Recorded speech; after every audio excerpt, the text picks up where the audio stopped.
Hi everyone, my name is Cassie Quarless and I am a director producer and I also run Panyard. This week I had a film screening in Cannes. It's called Black Star. It was written and directed by myself, but one of the most interesting things about it was that I created all of the visuals leveraging artificial intelligence. And it feels like we're in a new moment where some stories that were previously lacking in support and funding are finally possible. It was a small story about a woman going to catch Marcus Garvey's famous Black Star Line. And I was really proud to see it first screening at the Cinéum in Cannes. You would be late for your own funeral, Janet. That's what my father used to say to me. Whilst this wasn't a funeral, it was a pretty big day. I was going to America, and after that, Africa. My name is Shia Shabazz Smith. I'm a writer-director. I am here because I have two projects that are in some way programmed in the Diversity in Cannes showcase. I have a table reading for my short script Doll, and my short film Dawn was selected for the virtual program.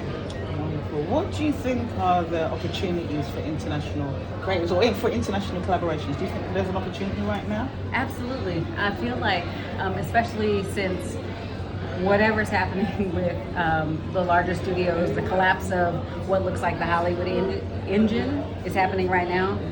Independent filmmakers have an opportunity now to really collaborate and really find momentum to come together and figure out like what our international narrative is, which actually we should be doing anyway as a world community. So I feel like it presents an incredible opportunity that we haven't seen before. I feel like now there are communities and spaces in filmmaking that have resources and have figured out connections and how to make things in ways that they hadn't previously done. And so if we can find momentum, movement, and resources to come together that Cannes offers that, so I feel like this is sort of, we're in a time and space that we've never been, and there's opportunity here if we look for it. Some of the biggest challenges working internationally, collaboratively, are the political nature of the world right now. What opportunities and limitations are prevalent based on where governments are, what political policies and stuff are in place, what movements can and cannot happen for people of color, especially in the United States, there is so much transition happening. I think we're all, especially as a Black person in America, in the United States, and I think we're thinking more globally than we ever have. African American people are, at least.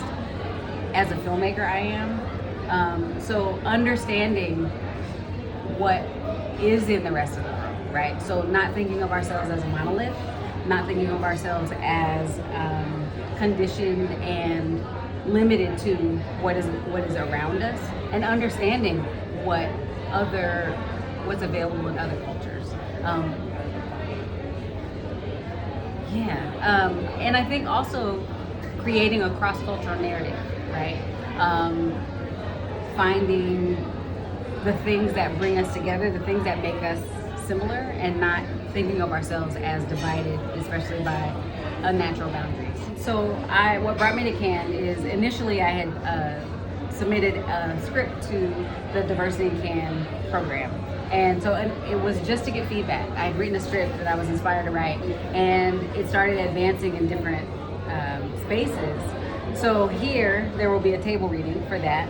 And then the short film that we just finished, Dawn, so the table reading is for Doll, which is a name that my grandmother called me. But the short film that we just finished is called Dawn, and it's a romance with a kiss of a sci-fi twist. Our lead actress is Eritrean. She and I we are good friends in the Bay Area. I have been a screenwriter for 22 years and just decided I wanted to see something made.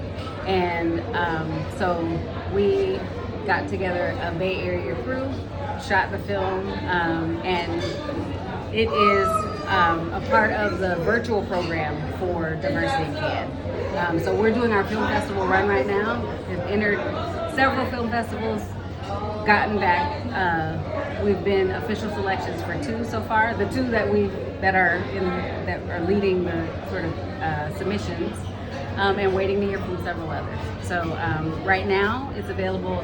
Our worldwide premiere is virtual with Diversity in Can. Hi. I'm Oakley Stovall. I'm the CEO of Colonel Forto Productions, LLC. I make films, I create, write, act, and produce. I'm an actor. I was in Hamilton for 5 years, as George Washington. And I am a spiritual descendant of James Baldwin and Paul Robeson. I think that so much effort has been put into separating us that when we realize that coming together is not something new, it is returning to each other, we're unstoppable. Unstoppable. Unstoppable. UNSTOPPABLE. What opportunities do you think are opening up for global creatives, particularly kind of cross borders? Mostly financial, and when I say that, I don't mean like, oh, I'm getting money from you, or can you get some money from me?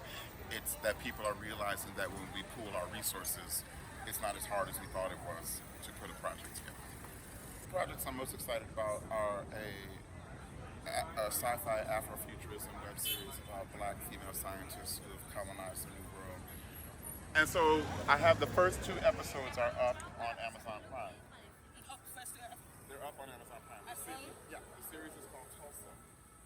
And the larger statement about it is that Black people are superheroes.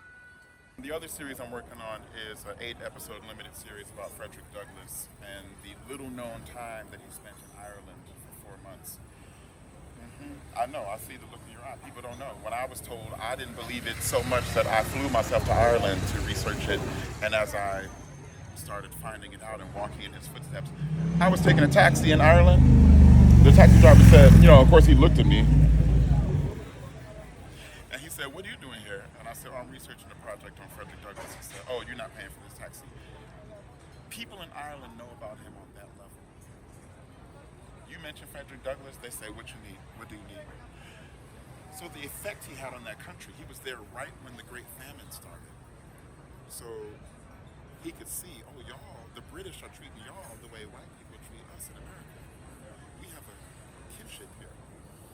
So I got some producers, and we are on the hunt for money and not so much names. Frederick is the IP. Anybody that's really inspired you in the industry? Living or dead? Either. James Baldwin and Paul Robeson. I directed and co-adapted Giovanni's Room for the world premiere stage production.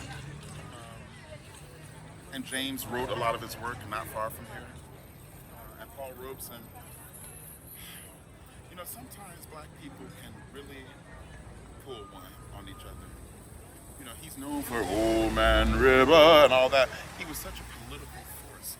He took himself to Czechoslovakia, Berlin. You go to Berlin now, there are streets named after Paul Robeson. But we don't know that. And they took that man's passport and wouldn't let him come back. And then he sat at the reflecting pool on the March on Washington, and these young people walking by him didn't even know who he was.